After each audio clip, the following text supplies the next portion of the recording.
one thing you probably noticed, no doubt, is that when you're behind somebody driving one of these hybrids, they're slow. They're really slow. Is that because the car is slow?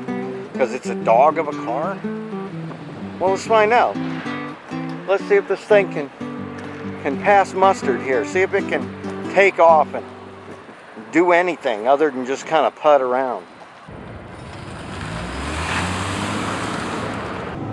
I mean, it takes off pretty snappy here. Doesn't mess around.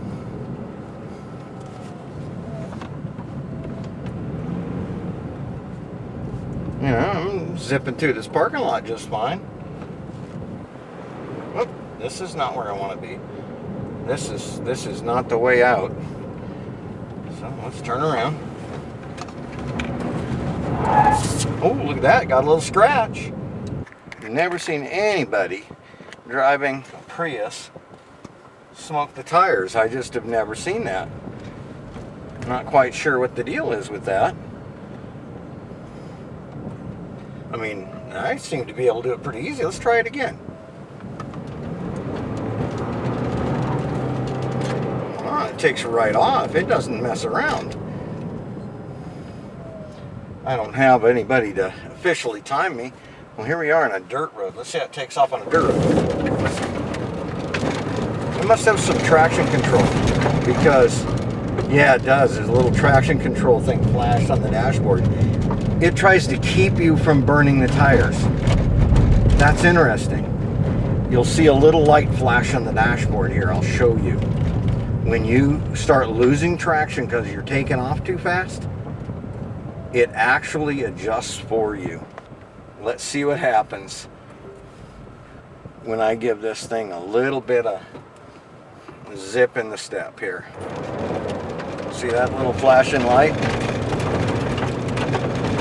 That is the anti-skid traction control. And I'm already up to 49, 50 miles an hour. Look at that. That's pretty quick. That's on gravel.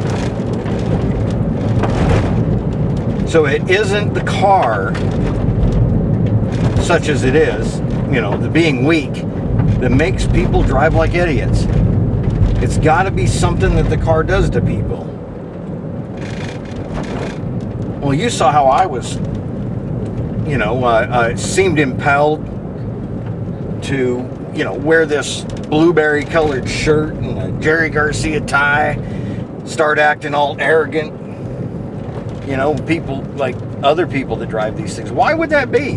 Okay, when you drive a Prius, when you buy a Prius, you buy a Prius for a couple of reasons.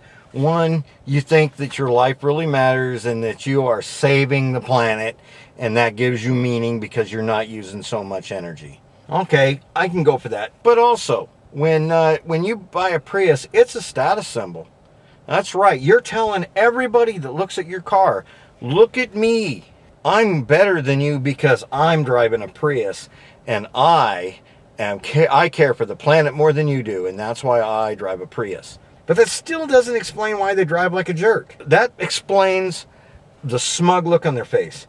But when the light turns green and they just putter out there at about 2 miles an hour, and you can't wait to get around them when you're driving your Chevy pickup or your Ford diesel or whatever you got, the engine only runs to charge the battery or run the wheels when it's more than the battery can do, which is, quite frankly, most of the time. But when you're in a parking lot, the engine won't run. Or if you take off slowly, the engine won't run. So let's take a look at this in action. Okay, check out the energy usage meters on the dashboard. Now, I'm pretty sure that most Prius owners sit and watch this stuff. Watch it like a hawk, because they paid $50,000 for this car and they want to get the most mileage possible. And they want to feel good about themselves. When you take off slow, check it out. I'm taking off slow. I'm not getting into it. All I'm using is battery power. My engine isn't running. The MPG meter says I'm getting 100 miles to the gallon or better. And I'm already up to 17 miles an hour. Ooh, I'm really cruising. I'm almost up to 20. I'm mad. The engine started. Yep, and that's what upsets a Prius driver. The engine had to come on to make the car run at normal speeds. So they want to drive as far as they can without that engine going, because they know that when they slow down, the engine will shut off, and now it's charging the battery. See that? The arrows are going back into the battery, and the MPG meter says you're getting 100 miles to the gallon, and you're doing 22, and so you drive around at under 25 miles an hour, being a complete jerk without any regard to anyone else, because you're saving fuel, and so you have the right to do it. I can just about put money on it that that's what goes through a lot of these Prius owners' mind when they're driving these things. And that's why they drive like jerks. Number one, they think they're better than you, and number two, they're doing everything they can to use these gauges to maximize what they're doing. The point they're not getting, though, is as I'm using electricity from the battery like you see here, yeah, the engine's not running now, but at some point I have to put that electricity back in that battery.